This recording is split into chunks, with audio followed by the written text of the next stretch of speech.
নমস্কার, আমি প্রীতি। আমার নতুন একটি ভিডিওতে আপনাদের সকলকে স্বাগত জানাই। আজ শুক্রবার সকাল 6:30টার মতো বাজে। চলুন আপনাদের একবার আমাদের বাড়ির ছোট্ট বাগানটা থেকে ঘুরিয়ে আনি। আর আপনাদের বাগানে নিয়ে আসার কারণ হলো এই যে সকালবেলায় ঘুম থেকে উঠে দেখি একটি জবা ফুল ফুটেছে, দেখেই মনটা একদম খুশি হয়ে গেল। তাই একবার বাগানটাতে এলাম আর সাথে করে আপনাদেরও নিয়ে এলাম। এবার চলুন ঘরে যাই, ঘরে গিয়ে ফ্রেশ হয়ে নিই। আজকে আবার আমার কম্পিউটার আছে, রেডি হয়ে ওখানে আবার যাব। গিয়েছি, এবার যাচ্ছি কম্পিউটারে। বেশি দূর নয়, আমার বাড়ি থেকে এই হাঁটা পথে 10 মিনিট, তাই মোটামুটি আমি হেঁটেই যাওয়া আসা করি। এই 10 মিনিটের রাস্তার জন্য আর সাইকেলটা নিয়ে যেতে মোটেও ইচ্ছা করে না, তাই মোটামুটি হেঁটেই চলে যায়। আর এই যে চলে এসেছি কম্পিউটারে। চলুন এবার কম্পিউটারটা করে নিয়ে তারপরে যাব বাড়ি। আর বাড়ি এসে এই যে চলে এসেছি রান্নাঘরে, কারণ আজকে মায়ের রান্নাঘর থেকে ছুটি। তাই এদিকে রান্নাটা বসিয়ে দিয়েছি, হয়েও এসেছে প্রায় রান্না। এবার রান্নাটা হয়ে গেলে চলুন রান্নাঘরটাকেও চটপট পরিষ্কার করে নিতে হবে। আর এত গরম আজকে, মোটামুটি 40 ডিগ্রির কাছাকাছি টেম্পারেচার। রান্নাঘরে এসে তো একদম ঘেমে নিয়ে একসা। প্রকৃতিও আমাদের জীবনে প্রতিনিয়ত কত কী শিক্ষা দেয় বলুন। এই যেমন আজকে সকালে আপনাদের জবা গাছটি দেখালাম। এই গাছটি আমার একটি প্রিয় গাছ। প্রায় 3-3.5 বছর আগে একজন আমাকে এই গাছটি দিয়েছিল। তারপর বেশ কিছুবার ফুল হওয়ার পর গাছটিতে সব পাতা ঝরে যায় আর ফুলও হচ্ছিল না।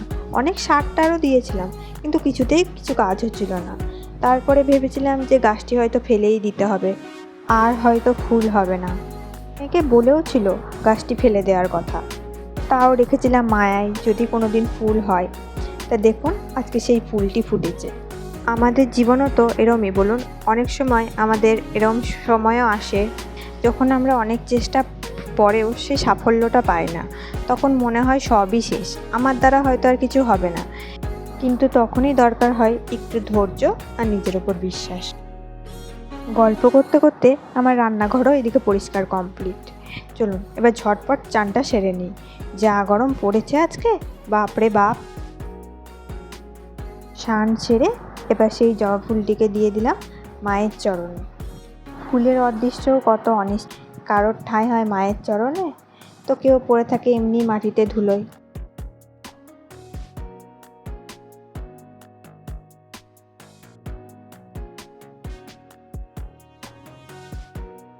আর সারাদিনের কাজ শেষে এই তপ্ত দুপুরে আমার কাছে এই ঘরটি এক শান্তির জায়গা।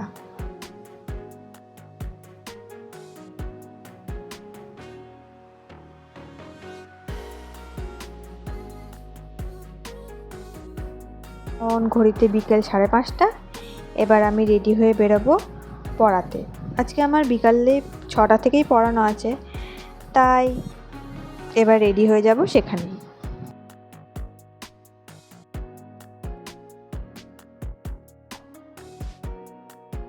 আর এই যে সেই বদমাসটি আমাকে দেখে আবার ছুটে ছুটে চলে এসেছে, কিন্তু এখন মোটে ওর দিকে পাত্তা দিলে চলবে না। এখন তাড়াতাড়ি সাইকেলটা বের করে যেতে হবে পড়াতে। দাঁড়ান, তালাটা এবার খুলে নিই। আর এই চাবিটা মনে হয় নয়। দাঁড়ান, অন্য চাবিটা দিয়ে একবার দেখি খুলছে নাকি। হ্যাঁ, এই যে খুলেছে এবার।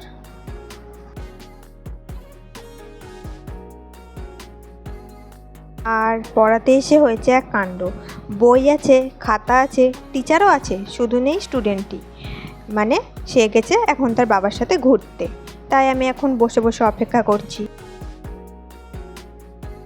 অনেকক্ষণ ধরেই একা একা বসে আছি, তাই ওর ঠাকমা বলল একবার ছাদ দিতে আসতে।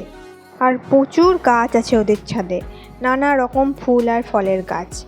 আর এই গাছটিতে একবার দেখুন কি সুন্দর ছোট্ট ছোট্ট লেবু ধরেছে। চলুন, ওদিকে ও চলেও এসেছে, ডাকছে এবার আমাকে।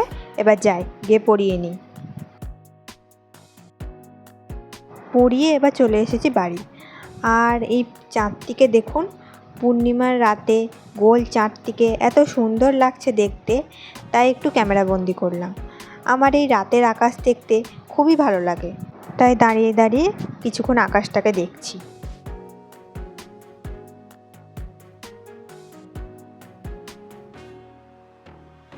রাত 11টা প্রায় বাজতেই চললো, তাই ঘরে এসে এবার বিছানাটাকে করছি।